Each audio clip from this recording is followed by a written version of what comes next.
अस्सलाम वालेकुम व्यूअर्स, उम्मीद है आप सब लोग खैरियत से होंगे। व्यूअर्स, आज का हमारा मौजू कमिंग मॉनेटरी पॉलिसी है जो कि 12 सितंबर को एक्सपेक्टेड है। और ये तो आपको पता है कि मॉनेटरी पॉलिसी जो है आफ्टर एवरी 45 डेज आती है, जिसमें डिस्काउंट रेट्स का तयन होता है कि अब मईशत को किस रेट की ज़रूरत है। अब देखना यह है कि ये जो 12 सितंबर को मॉनेटरी पॉलिसी आएगी उसमें डिस्काउंट रेट जो है वो बढ़ेगा या घटेगा, और उसका इम्पैक्ट जो है जो इन्वेस्टमेंट की अपॉर्चुनिटी है उस पर क्या होगा। तो इस पर तफसीली गुफ्तगू होगी। जी मुस्तफ़ा साहब।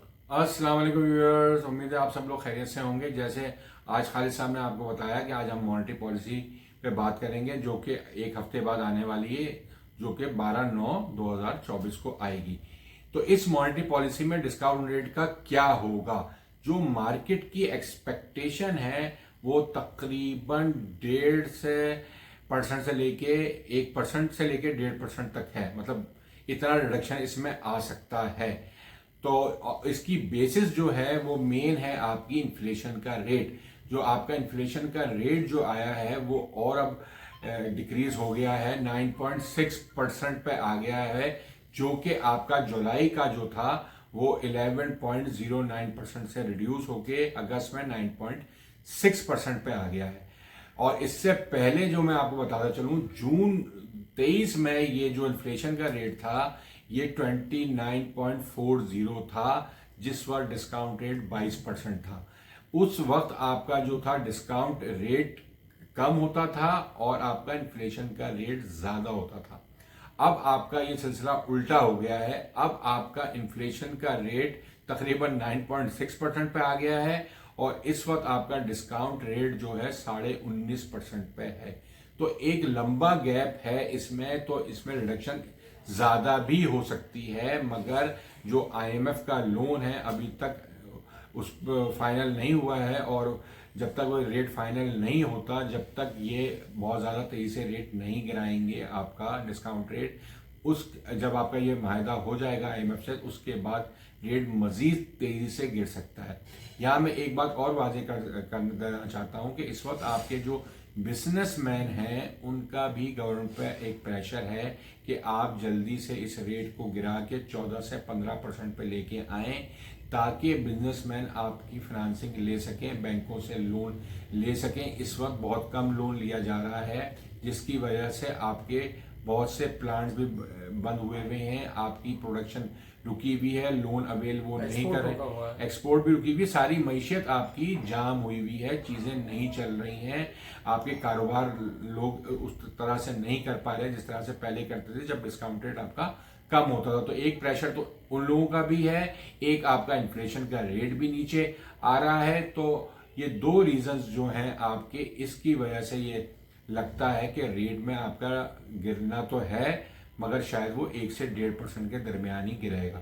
अच्छा, अब जब ये रेट गिरेगा तो इसके फौरन बाद आपके नेशनल सेविंग के रेट्स भी गिरेंगे, बैंकों के रेट्स भी गिरेंगे। सिर्फ एक म्यूचुअल फंड ऐसी चीज है जिसमें जब ये रेट गिरते हैं तो उनमें फौरी तौर पे उनका रिटर्न बढ़ जाता है फौरी तौर पे, मगर आगे जाके वो भी एडजस्ट जरूर होता है। कुछ दिनों के बाद वो एक लेवल पे आता है, मगर उस दौरान दोबारा नई मॉनेटरी पॉलिसी आने का वक्त आ जाता है, और अगर उसमें भी गिरने का वक्त आएगा और उसमें भी रेट गिरेंगे तो वो फिर उनका रिटर्न फिर बढ़ जाएगा।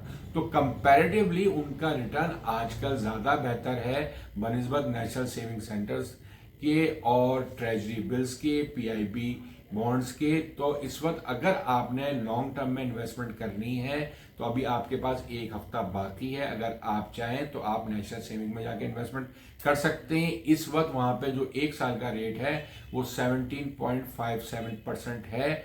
तो जो लोग एक साल में इन्वेस्टमेंट करना चाहते हैं तो अभी भी ये अच्छा रेट उनको मिल रहा है।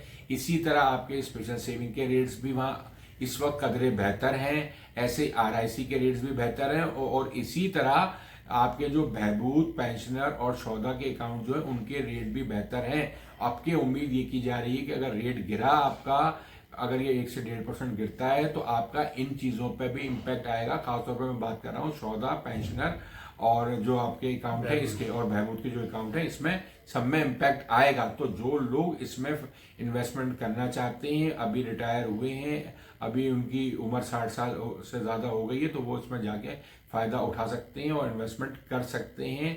इसमें भी आपका रिडक्शन आ सकती है। तो हमें अपने व्यूअर्स से तो यही एडवाइस उनको देते हैं कि आप अभी अगर इन्वेस्टमेंट करना चाहते हैं तो कर लें, और जिनके पास अगर शॉर्ट टर्म में पैसा अवेलेबल है तो वो जाके म्यूचुअल फंड्स में जो है इनकम फंड्स में वो पैसा डाल सकते हैं। कम से कम उसके लिए भी आपको 1-2 मॉनेटरी पॉलिसियां जरूर देखनी चाहिए ताकि आपको उसमें भी बेहतर रिटर्न मिल सके।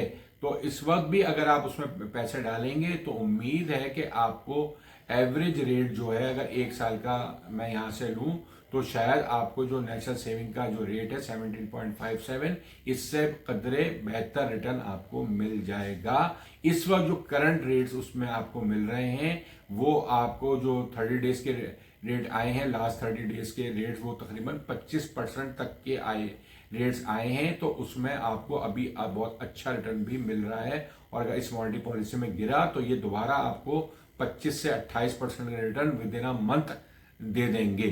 तो आप इसमें भी इन्वेस्टमेंट कर सकते हैं। इस तमाम एडवाइस के साथ अब अपनी इस वीडियो का हम इख्तिताम करते हैं, और आप हमारे इस वीडियो को पूरा देखें, हमारे चैनल को सब्सक्राइब करें, लोगों से ज़्यादा शेयर करें ताकि ये लोगों को ये मालूमात मिल सके। और अगर आपका कोई सवाल है तो आप वॉइस मैसेज के साथ उसको भेज के हमसे कर सकते हैं। खुदा हाफिज़। खुदा हाफिज़।